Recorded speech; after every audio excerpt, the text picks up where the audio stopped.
జై శ్రీమన్నారాయణ. జ్ఞానానందవయం దేవం నిర్మలా స్ఫటికాకృతిం ఆధారం సర్వ విద్యానాం హయగ్రీవ ఉపాస్మహే. బుద్ధిర్బలం యశోధైర్యం నిర్భయత్వామురోగత అజాఢ్యం వాక్పుటత్వం చ హనుమతు స్మరణాత్ భవేత్. చక్షుషే జగతాం కర్మ సాక్షినే తేజసాం నిదే మూర్తిత్రయ స్వరూపాయ మార్తండాయ నమో నమః. సర్వ జగమ్ములకు చక్షు వంటి వాడును, సర్వకర్మలకు సాక్షియును, తేజస్సులకు నిధియును, మూర్తిత్రయ స్వరూపుడు అగు మార్తాండునికి అనగా సూర్య భగవానికి నమస్కారం. కలో పరాశరి హోర ప్రత్యక్ష వరదర్శిని తద్యుక్తరిత్యానుమేయం జన్మకాల శుభాధికం. కలియుగమునందు పరాశర హోర ప్రత్యక్ష వల దర్శిని అని పెద్దల మతం కనుక ఆ పరాశర హోరేందు చెప్పబడిన పద్ధతిలో జన్మకాలాన్ని బట్టి శుభాశుభాలను మనం ఈరోజు శని వక్రంలోకి వెళ్తున్నాడు. వక్రగతిలోకి వెళ్తున్న శని ఎలాంటి ఫలితాలను ఇస్తాడు, అసలు వక్రత్వం అంటే ఏమిటి, దాని గురించి మనం ఇప్పుడు ఈ వీడియోలో తెలుసుకుందాం. శుభగ్రహాలు వక్రించిన రాజ్య ప్రాప్తి, ధన ప్రాప్తి అనేవి కలుగుతాయి. పాపగ్రహాలు వక్రించిన వ్యసన పరులు అవుతారు. బలవంతుడై వక్రించిన శుభగ్రహాలు అత్యంత శుభ ఫలితాన్ని ఇస్తారు. పాపగ్రహాలు దుఃఖాన్ని కలుగజేస్తారు. గ్రహాలు వక్రంలోనూ ఉచ్చలోనూ ఉన్నప్పుడు ఆ బలం అనేది ఇతర గ్రహాలచే హరించబడుతూ ఉంటుంది. అంటే తన బలాన్ని ఆ గ్రహాలు కోల్పోతాయి. అంటే ఈ సందర్భంలో వాళ్ళు చేయాల్సిన శుభ ఫలితాన్ని చేయరు. ఒకవేళ వాడు చేయాల్సిన చెడు ఫలితాన్ని కూడా చెడు చేయరంటే బలం అనేది మధ్యస్థంగా ఉంది అని గ్రహించాలి. వక్ర గ్రహం యొక్క దశ ఎలా ఉంటుందంటే కుమ్మరి చక్రం వలె తిరుగుతూ ఉంటుంది. పాపగ్రహాల దశలయందు అనేక దుఃఖాలు, శత్రు విరోధాలు కలుగుతాయి. శుభగ్రహాలందు ఇలా జరగదు. క్రూర గ్రహాలకు అంటే పాపగ్రహాలకు వక్రగతి చాలా యోగదాయకమైనది. అసలు వక్రగ్రహాలు ఎలాంటి ఫలితాన్ని ఇస్తున్నాయో తెలియజేస్తున్నా. అసలు వక్రం అంటే ఏమిటి, ఇది ఎలా ఏర్పడుతుంది, గోచారంపై వక్ర ఫలితాలు ఎలా ఉంటాయి అనేది మనం తెలుసుకునే ప్రయత్నం చేద్దాం. వాస్తవానికి సౌర కుటుంబంలో ఏ గ్రహము వెనక్కి తిరగడం అనేది జరగదు. తమ కక్షలలో సంచరిస్తున్నప్పుడు వాటి గతులలో తేడా వల్ల ఒక శీఘ్ర గ్రహము ముందుకు వెళ్తున్నట్లు, దానికంటే కొంత మందంగా నడిచే గ్రహం వెనక్కు వెళ్తున్నట్టుగా మనకు కనిపిస్తూ ఉంటుంది. దీనిని వక్రము అంటారు. ఇది చూసేవారి దృష్టికోణంపై ఆధారపడి ఉంటుంది. భూమి నుండి చూసే మనకు ఇవి ముందుకు వెనకకు నడుస్తున్నట్టుగా కనిపిస్తాయి. దీనినే వక్రము అంటారు. ఈ వక్రగ్రహాల ప్రభావం భూమిపై పడుతున్నట్లు జ్యోతిష్ శాస్త్రవేత్తలు తెలుసుకున్నారు. సూర్యునికి నియమిత దూరంలో ఉన్నప్పుడు ఈ వక్రాలు అనేవి ఏర్పడుతున్నాయి. ఖచ్చితంగా చెప్పాలంటే వక్రం అనేది దృష్టికి సంబంధించినది, ఒక భ్రమ. అయితే ఈ గ్రహాలు ఎన్ని రోజులు వక్రిస్తాయి అనే దాని గురించి మనం తెలుసుకుందాం.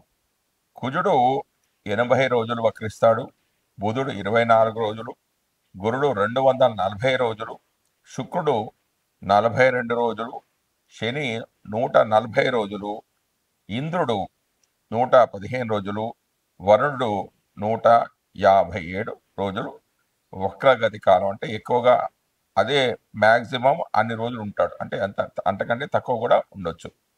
ఇక స్థిరంగా ఉండే కాలం కుజుడు 3 రోజులు, బుధుడు అంటే దీన్ని స్థిరంగా ఉండడం అంటే స్తంభన, అంటే కదలకుండా ఉండడం. కుజుడైతే 3 రోజులు, బుధుడు 1 రోజు, గురుడు 5 రోజులు, శుక్రుడు 2 రోజులు, శని 5 రోజులు, ఇంద్రుడు 6 రోజులు, వరుణుడు 6 రోజులు. వక్రం ప్రారంభంలో కుజుడు అంటే రవి నుంచి దూరం ఎంత 228 డిగ్రీలు. అయితే ఒకవేళ అదే బుధుడు రవి నుంచి 14 నుంచి 20 డిగ్రీల దూరంలో ఉంటాడు, అంటే వక్రం ప్రారంభమైనప్పటి నుంచి. తర్వాత గురుడు 245 డిగ్రీల దూరంలో ఉంటాడు. శుక్రుడైతే 29 డిగ్రీలు, శని 251 డిగ్రీ, ఇంద్రుడు 251 డిగ్రీ, తర్వాత వరుణుడు 259 డిగ్రీలు. ఇక వక్రగ్రహం అయిపోయింది. రుజు మార్గంలో అంటే సవ్యంగా వెళ్ళే గ్రహము ఎన్ని డిగ్రీలో ఉంటుందంటే కుజుడు, అంటే ఇదంతా కూడా రవి నుంచి దూరంగా భావించాలి. కుజుడైతే 132 డిగ్రీలు, బుధుడైతే 17 నుంచి 20 డిగ్రీలు, గురుడు 115 డిగ్రీలు, శుక్రుడైతే 29 డిగ్రీలు, శని 109 డిగ్రీలు, ఇంద్రుడు 109 డిగ్రీలు, వరుణుడు 111 డిగ్రీలు. ఇది గ్రహాల యొక్క వక్రగతి, స్తంభన, రుజుగతి. అయితే వక్రగ్రహాలు ఇచ్చే ఫలితాలు ఎలా ఉంటాయి? జాతక ఫలితాలు విచారణ చేసేటప్పుడు భావచక్రం అనుసరించి ఫలితాలు చెప్పాలి. అంటే ఆ గ్రహం భావ మధ్యమంలో ఉందా, మధ్యలో ఉందా, భావం యొక్క అంత్యంలో ఉందా అనే విషయంపై ఆధారపడి ఉంటుంది. గోచార ఫలితాలు పరిశీలించేటప్పుడు భావంపై ఆధారపడి నిర్ణయించాలి. దీనిని నిర్ణయించేటప్పుడు గమనించవలసిన విషయాలు ఏంటంటే, ఉదాహరణకు జాతకంలో సప్తమంలో బుధుడు 8 రాసుల 23 డిగ్రీల 30 నిమిషాలు ఉన్నాడు అనుకుంటే, రాశిలో చూడడానికి సప్తమంలో ఉన్నట్టుగా కనిపించిన సప్తమ భావ అంత్యం అంటే 8 డిగ్రీల 8 రాసుల 19 డిగ్రీల 16 కావడంతో అసలు సప్తమ భావంలోనే లేడు. భావచక్రంలో బుధుడు అస్తమంలో 4 డిగ్రీల 14 నిమిషాల ముందుకు నడిచి వక్రంలోనికి వెళ్ళడంతో బుధుని యొక్క దృష్టి అనేది సప్తమంపై ఉంటుంది. అయితే బుధుని యొక్క దృష్టి 8 డిగ్రీలు మాత్రమే ఉండడం భావ అంత్యంపైనే పడుతుంది. అంటే బుధుడు అష్టమానికి సప్తమానికి సంబంధించి ఫలితాలు ఇవ్వడంలో బలహీనుడని తెలుస్తుంది. ఆ వివరాలు చూడకుండా సప్తంలో ఉన్నాడని చెబితే ఫలితాలు అనేవి అసలు సరిపోవు. భావ మధ్యమం దాటిన గ్రహానికి వక్రగతి ప్రారంభమైతే ఆ గ్రహ దృష్టి భావ మధ్యమం పైన పడుతుంది. దీని ఫలితాలు ఆ గ్రహ స్వభావం అనుసరించి బలంగా ఉంటాయి. భావారోహ గ్రహం వక్రగతిలో ఉంటే ఆ గ్రహ దృష్టి వెనక్కి ప్రసరించి భావ ప్రారంభంపై పడతాయి. ఇక్కడ బలమైన ఫలితాలు చెప్పలేము. ఈ విషయాలు గణితంతో మాత్రమే తెలుసుకోగలం. వక్రగ్రహాలు ఇచ్చే ఫలితాలపై సమగ్ర సమాచారం అనేది లేదు. ఉన్న వివరాలను అనుసరించి ఫలితాలను పరిశీలిస్తే రవిచంద్రులకు వక్రత్వం అనేది ఉండదు. ఎప్పుడు కూడా సవ్యంగానే ముందుకే వెళ్తుంటారు. రాహుకేతువులు ఎప్పుడూ కూడా వక్రంలోనే సంచరిస్తూ ఉంటాయి. మిగిలిన కుజాది పంచగ్రహాలకు అంటే తారాగ్రహాలకు మాత్రం ఈ యొక్క వక్రత్వం అనేది ఉంటుంది. అంటే మిగతా గ్రహాలంటే కుజుడు, బుధుడు, గురుడు, శుక్రుడు, శని, ఈ 5 గ్రహాలకు మాత్రమే వక్రత్వము, స్తంభన, రుజు మార్గము ఇలాంటివి కలుగుతూ ఉంటాయి. వివిధ గ్రహాలు అంటే కుజుడు, బుధుడు, గురువు, శుక్రుడు, శని వీటికి మాత్రమే మనం వక్రగతి ఉంటుందని తెలుసుకున్నాం కదా. అయితే వీళ్ళు వక్రత్వంలో ఉన్నప్పుడు వీళ్ళు ఇచ్చే ఫలితాలు ఏమిటి అనేది క్లుప్తంగా తెలుసుకుందాం ఇప్పుడు. కుజుడు వక్రగతిలో ఉన్నప్పుడు మనిషిలో చొచ్చుబాటు గుణము, వేగం అనేది తగ్గుతూ ఉంటుంది. పురోగతి మందగించినట్టుగా అనిపిస్తూ ఉంటుంది. ఈ కారణంగా నిరాశ అనేది పెరుగుతుంది. వివాదాలు, విభేదాలు పెరుగుతాయి. ఒక విధంగా చెప్పాలంటే మన అంచనాలు ఎంతవరకు సాధ్యపడతాయో పరిశీలించుకునే కాలం అని చెప్పవచ్చు. తర్వాత బుధుడు ఒక శుభగ్రహం. జ్ఞానము, సాంకేతికత, సమాచారం వంటి విషయాలకు కారకునిగా బుధుడు వక్రగతిలో ఉన్నప్పుడు సమాచారం ఇచ్చి పుచ్చుకోవడంలో ఆటంకాలు ఏర్పడడంతో ఈ విషయాలను తప్పుగా అర్థం చేసుకోవడం అనేది జరుగుతూ ఉంటుంది. అంటే సమాచారానికి, కమ్యూనికేషన్కి వాక్కి కారకుడు బుధుడు కాబట్టి అందులో కొన్ని లోపాలు అనేవి ఏర్పడతాయి.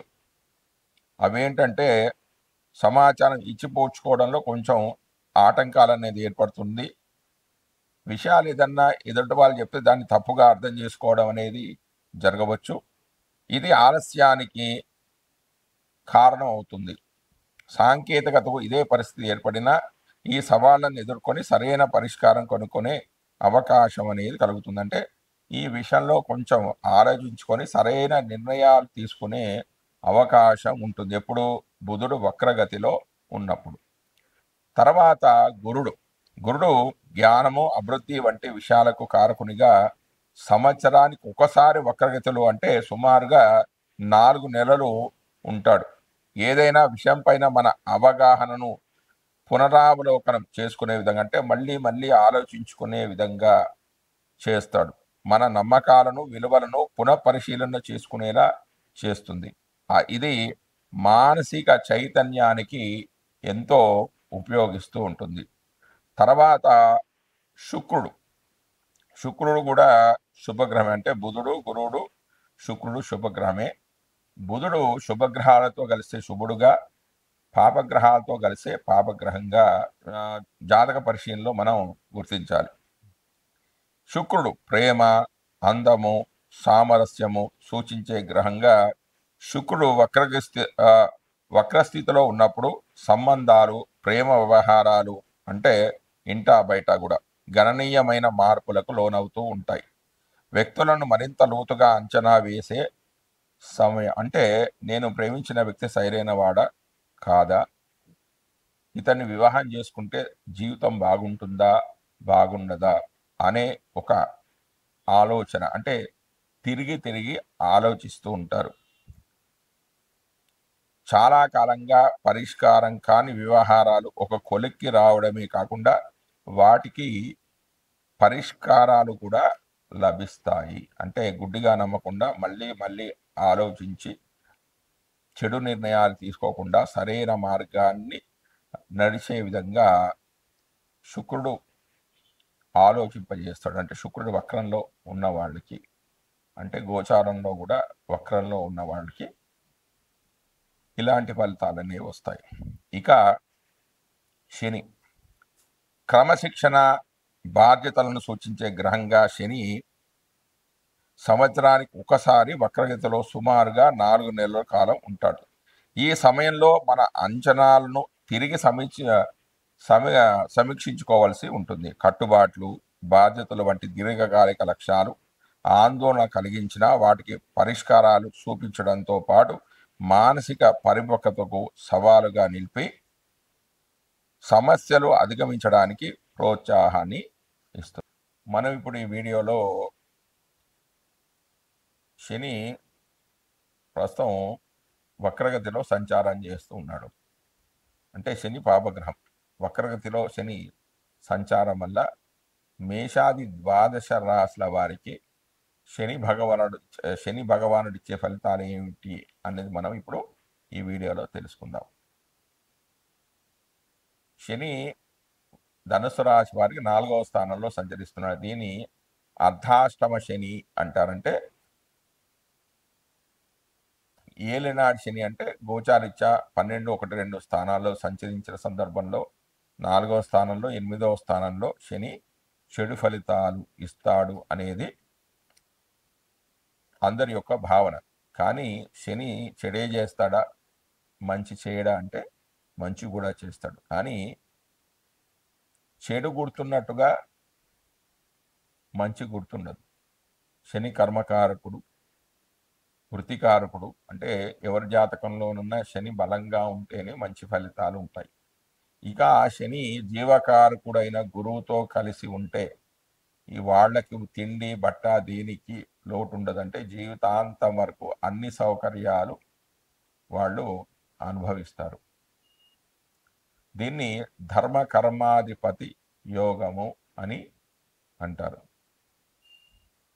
ఇక ప్రస్తుతం మనం టాపిక్లోకి వస్తే ధనుర్రాశి వారికి శని 4వ స్థానంలో సంచరిస్తున్నాడు. దీని అర్ధాష్టమ శని అంటారు. అంటే సగం, అష్టమంలో సగం కాబట్టి 4 అర్ధాష్టమ శని అంటారు. అంటే 4వ స్థానంలో సంచరిస్తున్నప్పుడు శని చెడు ఫలితాలు ఇస్తాడు. కానీ అది వారి జీవితంలో మొదటిసారి వచ్చిందా, రెండవసారియా, లేకుంటే మూడవసారి వచ్చిందా అనేది కొంచెం జాగ్రత్తగా పరిశీలించుకోవాలి.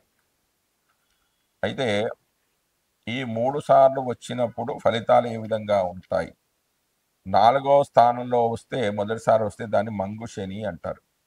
ఫలితాలు ఏంటంటే కష్టము తక్కువ, సుఖహీనత. అంటే కష్టం తక్కువగా ఉంటుంది, సుఖం కూడా తక్కువగానే ఉంటుంది. రెండవసారి వస్తే దాన్ని పొంగు శని అంటారు. దానివల్ల ఫలితాలు ఏంటి? మనోచింత, స్త్రీలకు ధన సంతాన లాభము, బంధువైరం అనేది కలుగుతుంది. మూడోసారి వస్తే బంధు నాశనము, విఫల యత్నము అంటున్నారు. కాబట్టి మీ జాతకాలు చూసుకున్నప్పుడు అందులో మొదటిసారా, రెండవసారా, మూడోసారి వస్తుందంటే తిరిగి మళ్ళీ అదే స్థానంలో రావడానికి 30 సంవత్సరాలు పడుతుందంటే ఒక్కొక్క రాశిలో 2.5 సంవత్సరాలు ఉంటాడు. 2.5 ఇంటూ 12 వేసుకుంటే 30 సంవత్సరాలు వస్తుంది. దీర్ఘాయువు కలవారంటే 120 సంవత్సరాలు ఎవరన్నా బతికితే వాళ్ళకి 4 సార్లు వస్తుంది. విద్యా, రాజ్య, గృహ ప్రయాణ, సరసాన్నాధికారి, సద్వాహన, నభ్యాంగోచనాని చ బంధు సుహృదో జాత్వం పరేవాపిక, పానీయం చ పయస్సుగంధసుఖ వా సప్తమాద్ ద్విఔషధం, విశ్వాసోమృత వాదమండపజయ, స్వేదోభయాకృషి,